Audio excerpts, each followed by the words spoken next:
आज का टॉपिक है अपना वर्षण या प्रिसिपिटेशन। वर्षण या प्रिसिपिटेशन क्या होता है? जलवाष्प के संघनन होने से नमी की मुक्त होने की अवस्था के बाद जल बूंदों व हिम के रूप में नीचे गिरने की प्रक्रिया को हम वर्षा या वर्षण कहते हैं। वर्षण मुख्यतः 4 प्रकार का है। फर्स्ट पॉइंट है वर्षा।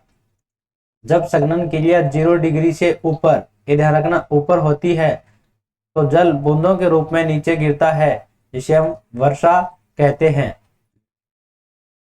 ये धरातल है अपना, तो धरातल से ऊंचाई पर जाते हैं तो 0 डिग्री सेंटीग्रेड यानी 32 डिग्री फारेनहाइट जो पॉइंट होता है उसको हम हिमांक बिंदु कहते हैं। हिमांक बिंदु। और एक होता है औशांक बिंदु। औशांक बिंदु वह बिंदु होता है जिस तापमान पर हवा का संघनन प्रारंभ हो जाता है, उसे औशांक बिंदु कहते हैं। तो अगर औशांक बिंदु हिमांक बिंदु से ऊपर होता है तो वर्षा जल बूंदों के रूप में होती है, और अगर नीचे होगा तो वर्षा हिम वर्षा के रूप में होगी। दूसरा पॉइंट है अपना हिम वर्षा या हिमवृष्टि। जब संघनन क्रिया 0 डिग्री से नीचे होती है तो जल ठोस रूप में यानी हिम के रूप में गिरता है, उसे हम हिम वर्षा कहते हैं। और तीसरा पॉइंट है अपना संहिम वृष्टि। जब जल बूंदों व हिम दोनों का मिला जुला रूप हो यानी दोनों रूपों में नीचे गिरता हो तो उसे हम संहिम वृष्टि कहते हैं। और चौथा पॉइंट अपना है कर्कापात यानी काकरपात। जब जल ओला, पत्थर या ओलों के रूप में वर्षण क्रिया करता है तो उसे हम काकरपात कहते हैं। अब बात करेंगे कि उत्पत्ति के आधार पर वर्षा के प्रकार। अपना पॉइंट है उत्पत्ति के आधार पर वर्षा के प्रकार। उत्पत्ति के आधार पर वर्षा को 3 प्रकार में बांटा गया है,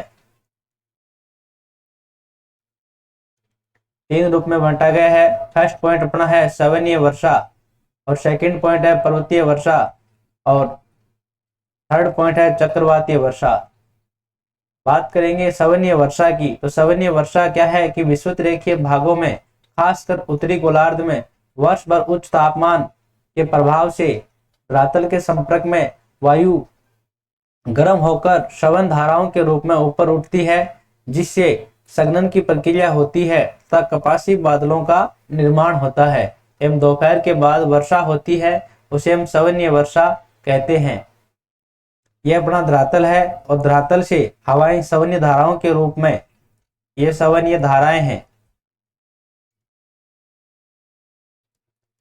सवनीय धाराओं के रूप में हवाएं ऊपर उठ रही हैं, और ऊपर उठने के बाद में कपासी बादलों का निर्माण होता है और जिनसे वर्षा होती है, उसे हम सवनीय वर्षा कहते हैं। उसके बाद में दूसरा पॉइंट अपना है पर्वतीय वर्षा। पर्वतीय वर्षा ये पर्वत है। तो पर्वतीय वर्षा क्या होती है? जब आर्द्र युक्त पवनें पर्वत के अवरोध से ऊपर उठती हैं तो वायु फैलने लगती है, जिससे उसका तापमान कम हो जाता है, जिसके कारण ठंडी होकर संघनन प्रक्रिया प्रारंभ होती है। ये हवाएं हैं, ये पर्वत से टकराकर ऊपर उठ रही हैं, जिससे बादलों का निर्माण होता है और संघनन प्रक्रिया प्रारंभ हो जाती है और इस क्षेत्र में वर्षा होती है।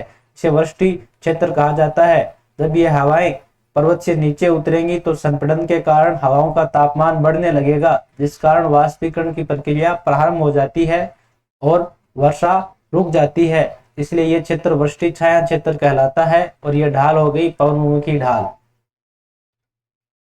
संघनन प्रक्रिया होती है जिससे पवनमुखी ढालों पर वर्षा होती है, जिसे वृष्टि छाया ढाल भी कहा जाता है। इसके विपरीत जब पर्वत को पार करते पवन नीचे उतरती है तो संपीड़न प्रक्रिया से तापमान बढ़ने लगता है, और जिसके फलस्वरूप वाष्पीकरण की प्रक्रिया शुरू हो जाती है और वर्षा रुक जाती है, जिसे वृष्टि छाया क्षेत्र या रेन शेडो एरिया कहा जाता है।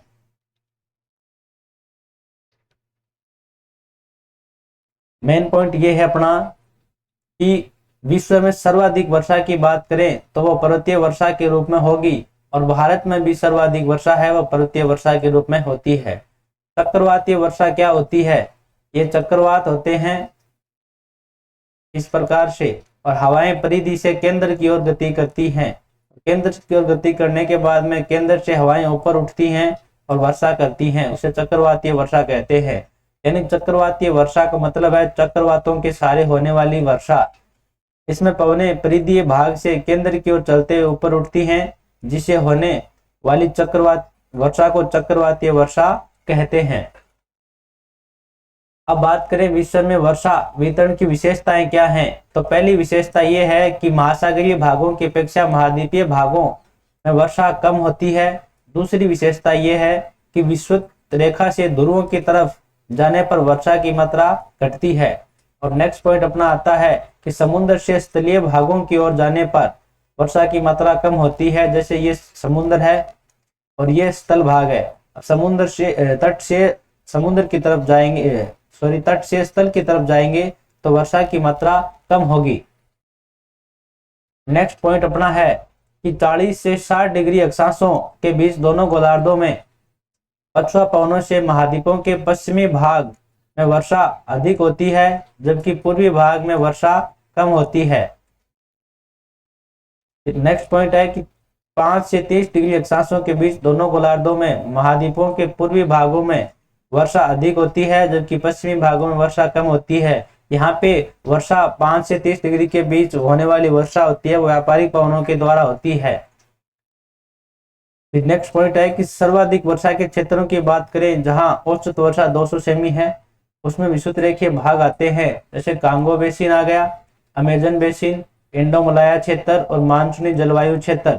इसके अलावा पश्चिमी यूरोप तुल्य जलवायु क्षेत्र, ये अधिक वर्षा वाले क्षेत्र हैं। और नेक्स्ट पॉइंट है न्यूनतम वर्षा वाले क्षेत्र जहां औसत वर्षा 50 सेमी से कम है, मरुस्थलीय भाग, ध्रुवीय भाग है और वृष्टि छाया क्षेत्र हो गए। अब वर्षण के सिद्धांत की बात करें तो दो प्रमुख सिद्धांत हैं, बर्जरान फर्डिनेशन का मेघ अस्थिरता सिद्धांत या हिमकण सिद्धांत, और बोवेन का सलियन या टकराव सिद्धांत, और इसके समर्थक हैं हैमिल्टन। इन दो विद्वानों ने अपना सिद्धांत दिया है। बर्जरान और फर्डिनेशन महोदय ने कहा है कि जब संघनन प्रक्रिया 0 डिग्री सेंटीग्रेड से कम तापमान वाले ऊंचाई के भागों में होता है, जिसे जल ठोस अवस्था में हिम के रूप में होता है, और जब वो नीचे गिरने लगता है तो तापमान वृद्धि होती है, और तापमान वृद्धि से वो हिम है वो जल बूंदों के रूप में धरातल पर गिरता है, जिसे वर्षा के रूप में जाना जाता है।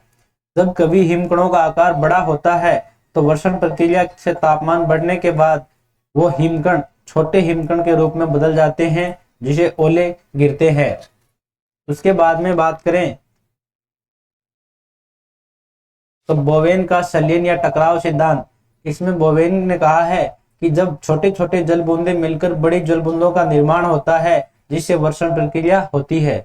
लेकिन इस सिद्धांत की यह आलोचना की गई कि जल बूंदे आपस में मिलते समय आपस में टकराती हैं, और टकराने से जल बूंदे के टूटने की प्रक्रिया होती है।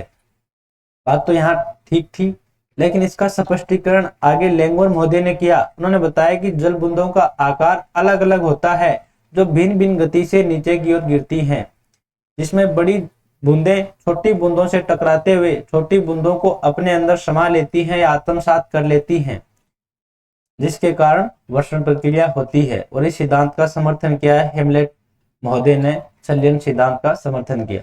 तो आज का टॉपिक था अपना वर्षण प्रक्रिया से संबंधित। तो हमने इसमें जाना वर्षण क्या होता है, वर्षण के प्रकार कौन कौन से हैं, किस किस रूप में होती है, वर्षा कब होती है और हिम वर्षा कब होती है, इन सभी के बारे में, और इनके सिद्धांत कौन कौन से इनके बारे में। तो आज का टॉपिक अपना यही कंप्लीट होता है। तब तक के लिए जय हिंद, जय भारत।